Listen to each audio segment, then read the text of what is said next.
I don't try to rant, okay? But just shit happens, and I feel like I need to rant. Folks, come on. I'm going to rant a little bit about this, about our climate obligations, and I'm going to rant a bit more about rent. Let me start with the rent. Folks, no, rent is not driven by your income. That's not how it works. The other day, I shared a video with the astronomical rents of California. So many comments about how people in California make more money and it supports the rental prices. That's not how it works. Look at pharmaceuticals in the US. Are pharmaceuticals in the US expensive because people can afford them? Is healthcare in the US expensive because people can afford it? No. It's expensive because people keep voting against their best interest. Home price to income ratios by state, California is the second most expensive state. Home price to income ratios. That means that it doesn't matter if they're making more money in California. The home prices are yet more expensive. There are very restrictive policies regarding rentals, means a shortage of rentals. That drives up the cost of rentals because people who rent don't have a choice. Don't want to pay the rent? Fine. Go live in an RV on the side of the road, which is what many people in California are doing. Stop believing that the rent is based on your income, that home prices are based on your income. They're not. They simply are not.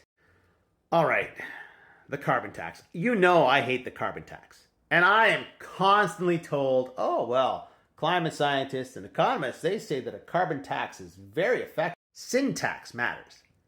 A carbon tax can be effective. The carbon tax that we have here in Canada doesn't do fuck all. That's why we're raising money to fix the problems that we're creating. By the way, the United States, which is the number one producer of oil, Russia, the number two producer of oil, and the Saudis, number three producer of oil, yeah, they're not leading this. It's just us. How does a carbon tax work? Well, you put a tax on things like gasoline, and then it's more expensive and it dissuades people from driving. Last year, before the carbon tax increase in September, the average price of gasoline across Canada was $168.3 a liter. This year, after the additional carbon tax, it was 18 cents a liter cheaper. Big deterrent. Let me show you a deterrent from Singapore. This is not labeled a carbon tax, but it is, right? This is how they get cars off the road in Singapore. This dissuades people from driving in Singapore. See, in Singapore, you have to pay for the entitlement to own a car. And it's good for 10 years. Kind of like renewing your license plate sticker. Except it costs $106,000 US. Can you imagine going to renew your sticker and they say that'll be $106,000 US? Given today's exchange rate, that's about $148,000 Canadian. Would that deter you from driving? Oh, fuck yeah. That's the difference in the syntax. This is a carbon tax as opposed to the carbon tax. I am ashamed of Elizabeth May for posting this lie. On Elizabeth May's website is this chart that I can't find anywhere because this link doesn't work. But apparently it's from 2012, the progress report, page 24. And let me give you a close-up look of this chart. See, things are going fine until 2010, and things just go off the rails. No government action, we're going to shit. Except, as you see here, 2012 trend line doesn't show that at all. And we didn't have a carbon tax until 2016. So this trend line is the actual no government action. That's just a fantasy.